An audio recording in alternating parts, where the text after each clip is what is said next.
got an interview for the dream job. And after working with him, I got it, and it was simple and it was easy. Yeah, I've really enjoyed the journey.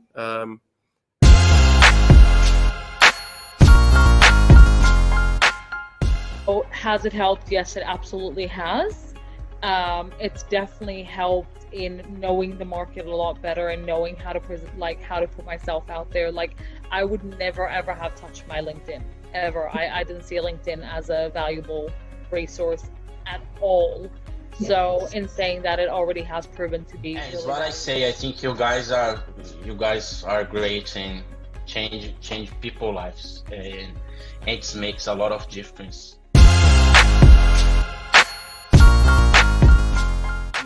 You deliver at a very high level.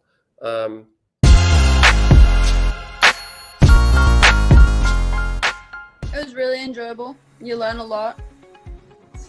It was really easy going step by step. You did? Questions before Wendy do. So that was, I think session 5, the interview session, if you ask me, was my favorite out of all the 6 sessions.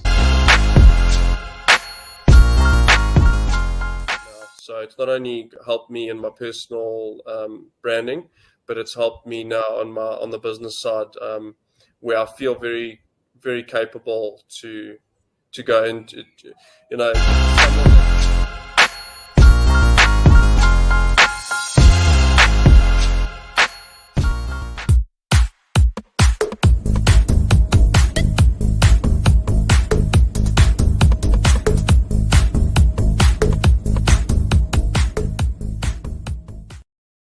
Hey, super legends, superheroes, and superstars. My name's Dre, and welcome to another episode of the Hot Hire podcast, which is the #1 place if you're looking to move forward faster in your career.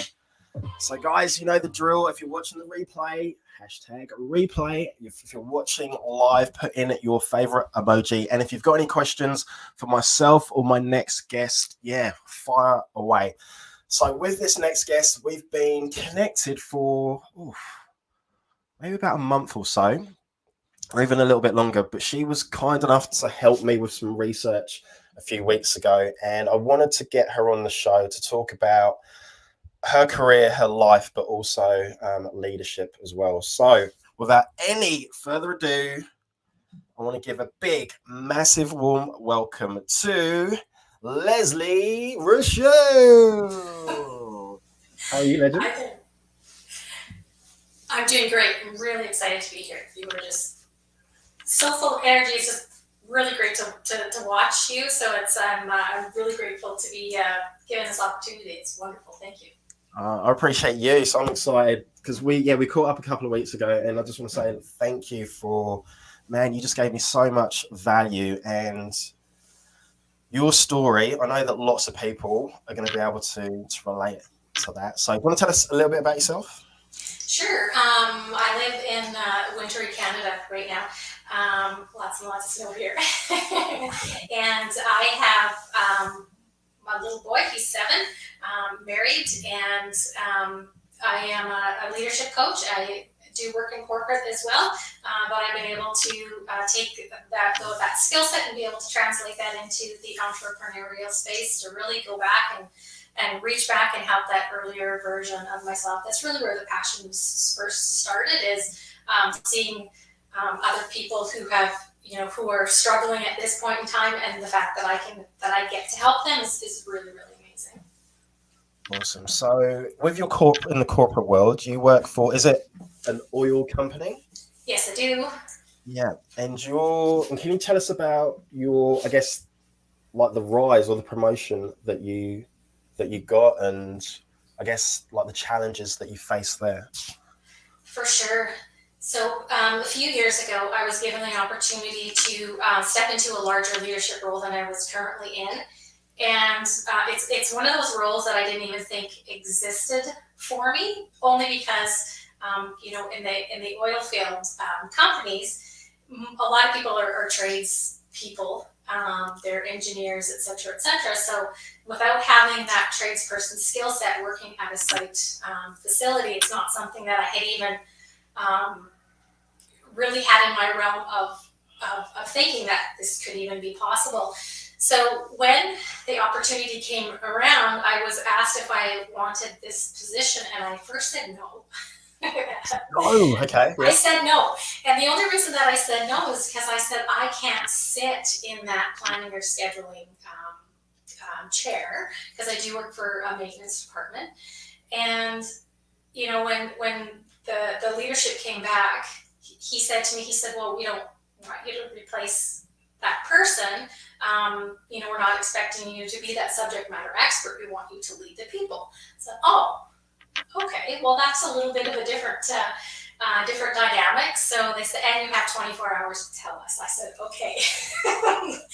Yeah.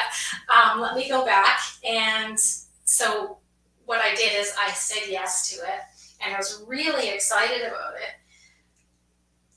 And I felt like a fish out of water at first. It was uncomfortable. I was one of, or the first women leader at site, so I didn't have that path to follow per se, without any of the other women at site. So, you know, I did struggle for a while. I had gotten into the role and I was so excited to do it, yet scared to death to do it, that I started extending my energy out, trying to prove that I belonged there. And, you know, because I couldn't do things the way that the men did things. So I had to really try and find my way. And it got to the point where I was extending so much out that I became absolutely, utterly depleted. You know, I work shift work with that particular company, and it would take me 2 days. So I would do 7 days on, 7 days off, and it would take me 2 days to recover. So here's me lying on the couch, just doing the bare minimum that I needed to get done, while my 2-year-old, I had to send him to daycare because I was just done. And I knew at that point in time that if something didn't change, it was going to break me or my family.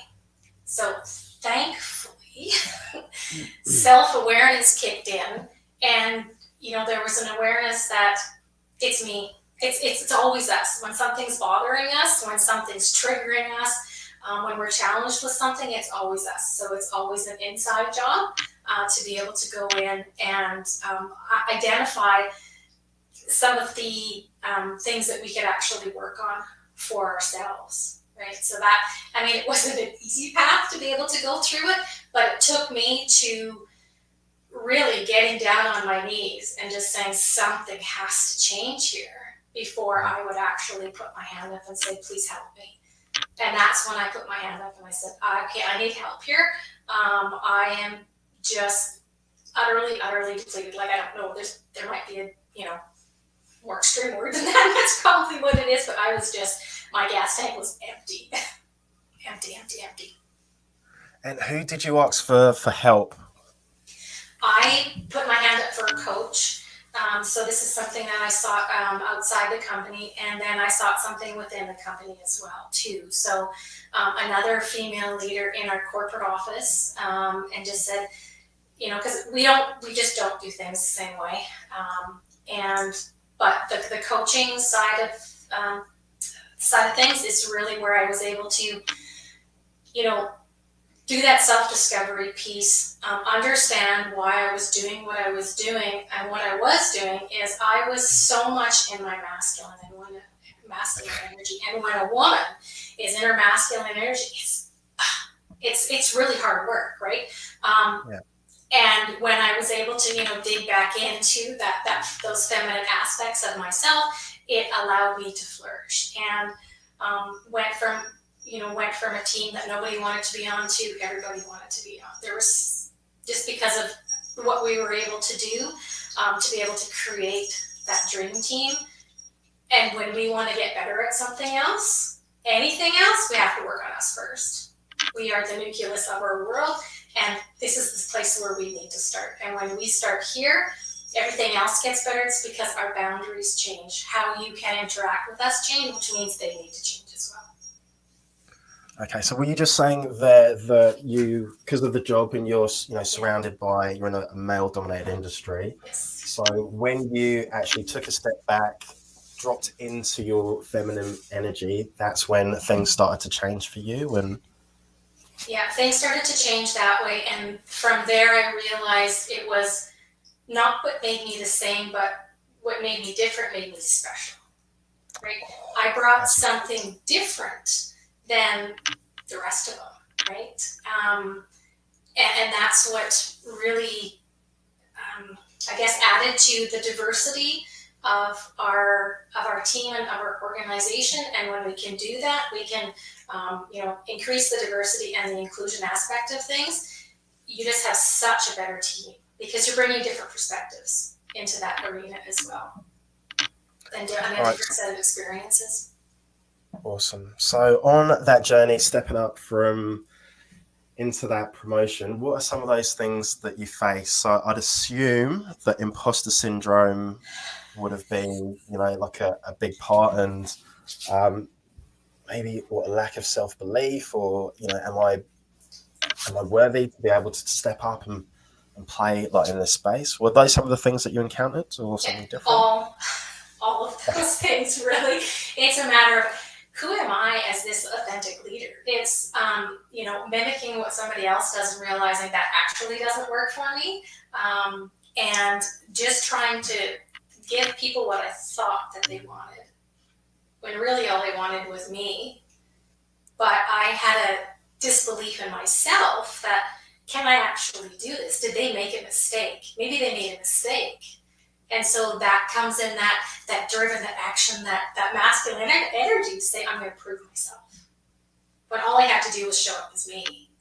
But it took me a long time to figure that out, right, to get to that point. I love that, because there's that saying, which I know that you've heard before, that your vibe attracts your tribe, and people are just going to be drawn to you. All right, before I forget, are you a published author? I am.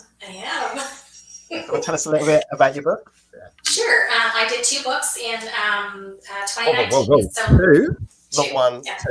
Okay. 2. All right. That's right. The first one was Obstacles Equals Opportunity. I'm just going to put it up here. Volume 2.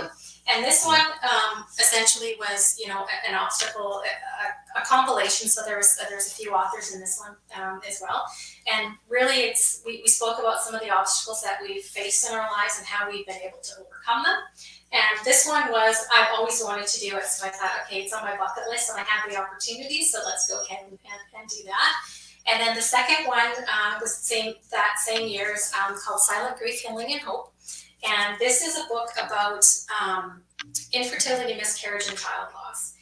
This is a story that I was never planned on telling, right? There were so many people close to me that didn't know my story because I kept it to myself, shame and guilt.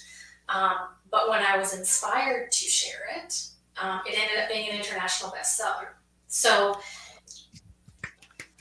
right? And it's because it helps people to understand that they're not alone going through this process. I felt completely and utterly alone because I wasn't provided with any resources and I wasn't in a, state of mind or frame to be able to go and look for those resources myself. So when we can share stories like this, it helps other people to know that they're not alone. And it's just been a really, really incredible experience, for sure.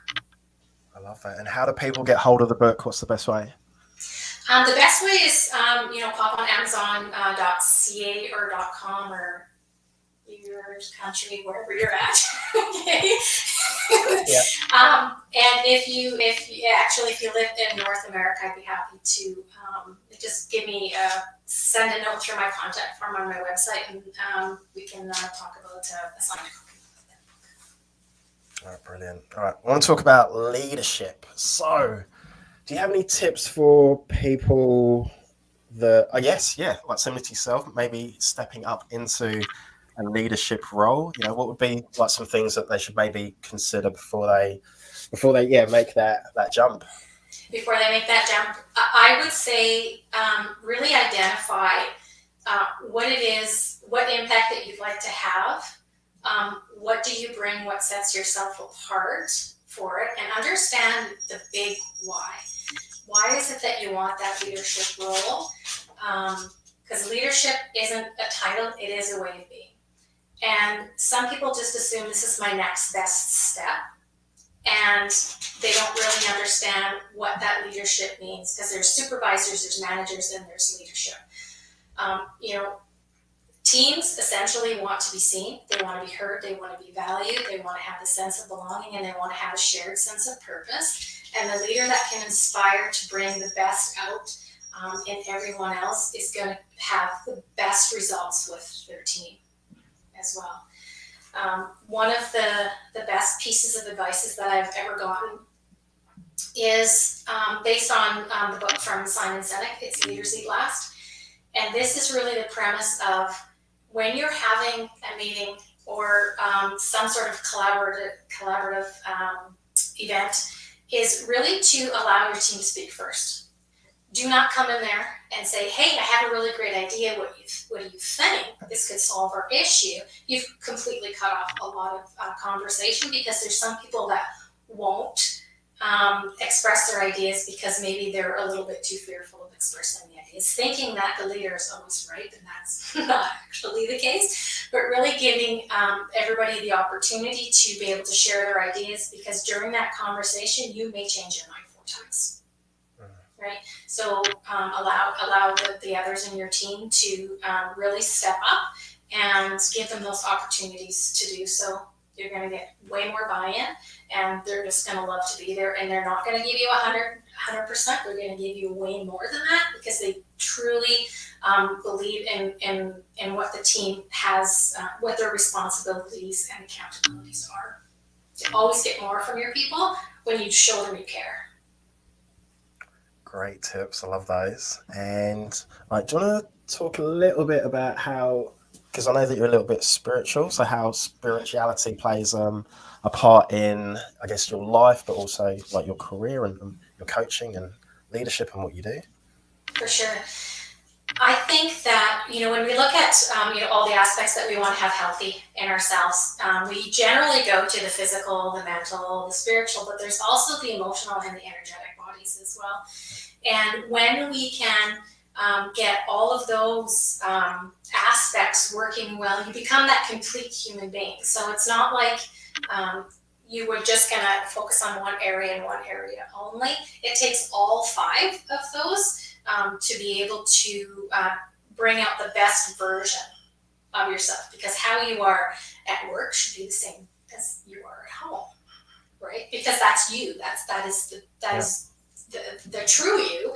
So having all those aspects together, I think, is definitely a beautiful mix. What I do is I have this lovely combination of life coaching, leadership coaching, with aspects of spirituality brought into that, to look at the person from a holistic view.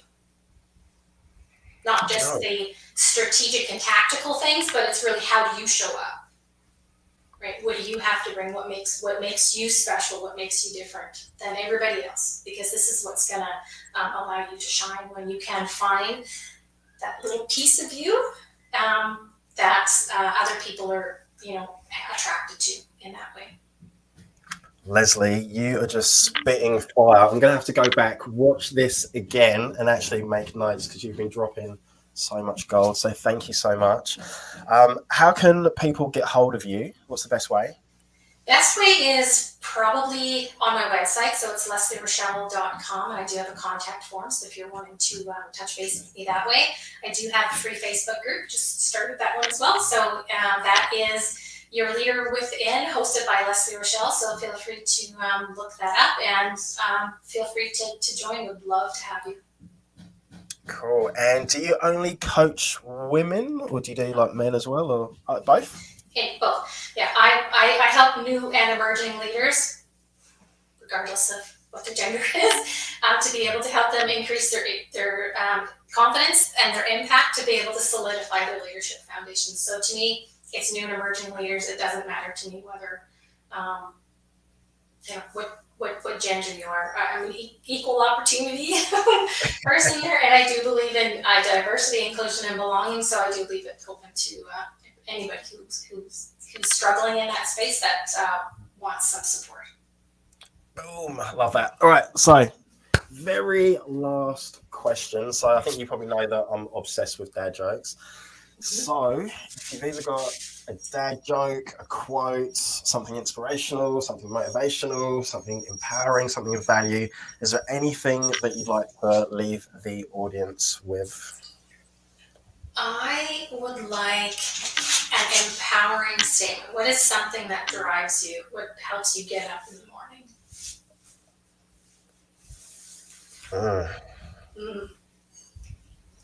All right. So is that what you're leaving us on? Yeah. Yeah. What drives you? What makes you get up in the morning? What drives you? What gets you up in the morning? And when you can find that, it makes your days a lot easier to go through.